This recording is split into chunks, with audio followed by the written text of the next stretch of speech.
Olá, meus amigos e minhas amigas, estamos aqui de volta com o nosso quarto vídeo, no momento em que a gente começa a falar sobre o segundo ciclo de vida das empresas.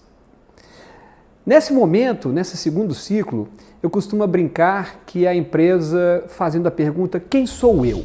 Com a entrada de mais gente na empresa, com o crescimento das operações,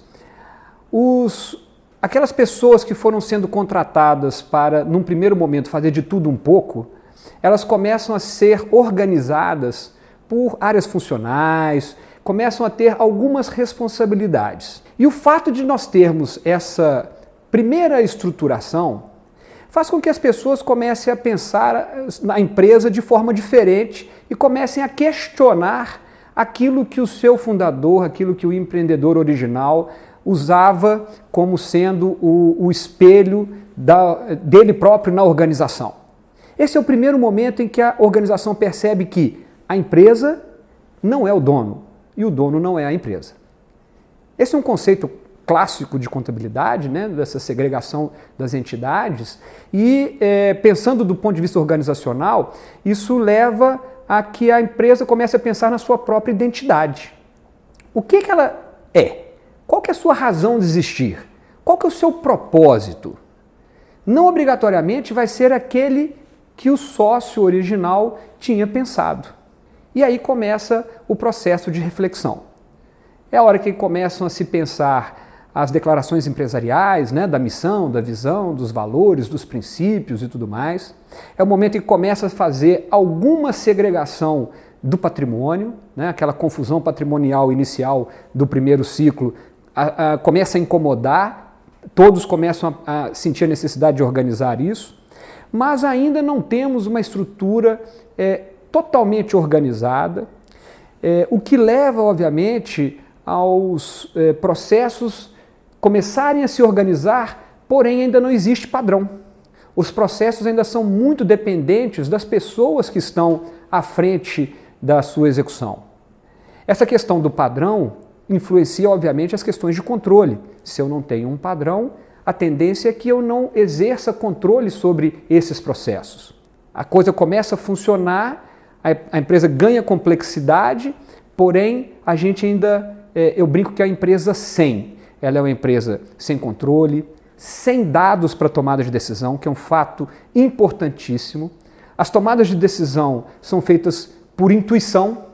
Os gestores dentro das suas respectivas áreas e sem uma visão sistêmica não tomam decisões baseadas em dados, em fatos, e sim em cima da sua experiência passada, em cima das suas intuições, né? O que obviamente coloca a organização em muito risco. Nós temos que lembrar também que nós ainda temos um corpo diretivo e de gestores formado por pessoas que vieram na relação de confiança com os empreendedores originais. Não obrigatoriamente são as pessoas que detêm as maiores competências para aquelas áreas que estão tocando, mas são pessoas do círculo de relacionamento mais íntimo do sócio. Tá? Eu brinco que nesse momento, pensando na questão de gestão de riscos, né, na primeira infância, no primeiro ciclo que eu falei no vídeo anterior, a empresa, obviamente, vive todos os riscos e ela nem para pensar sobre isso. Ela não tem nem tempo para isso. Mas agora, neste momento em que a empresa começa a refletir sobre ela própria, ela já começa a enxergar que, opa, peraí, pode ter alguma coisa importante aí que coloque a minha longevidade em risco.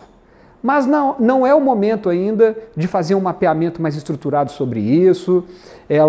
Eu brinco que é o momento em que ela está guiando de olhos fechados ou ela está curtindo a montanha russa. Ela ainda toma certos riscos meio na impulsividade. Mais uma vez, isso está ligado à falta de uma base de dados, de informações que seja consistente o suficiente e que seja utilizada para a tomada de decisão. Esse é um momento em que a organização está adolescendo. Ela já não é mais uma criança, ela já começa a ter algum espaço no mercado, ela já tem uma proeminência, ela já tem vários profissionais, mas ela ainda não sabe os hormônios ainda estão muito ativos, ela ainda está meio disforme, ela começa a crescer as pernas, mas a cabeça ainda é muito juvenil, é muito infantil, né? Esse é um momento de transição. Se nós fôssemos pensar lá naquele gráfico de Greiner, de 1969, quando ele fala do crescimento das organizações, esse é um momento típico de crise, em que há uma certa crise existencial, ok? Mais uma vez, é uma etapa natural do crescimento de qualquer empresa. Só reforçando o que eu falei no final do vídeo anterior, isso não tem nada a ver obrigatoriamente com a idade cronológica da empresa. Isso não tem nada a ver com o tamanho da empresa, e sim com o momento. Não deixe de assistir os próximos vídeos quando eu começo a falar de organizações um pouco mais maduras e tendendo a fazer o seu percurso até a sua maturidade e tudo mais. Ok? Nos acompanhe então no nosso site, nas nossas redes sociais, no nosso blog e te vejo no próximo vídeo quando a gente vai falar do nosso terceiro ciclo de vida. Obrigado!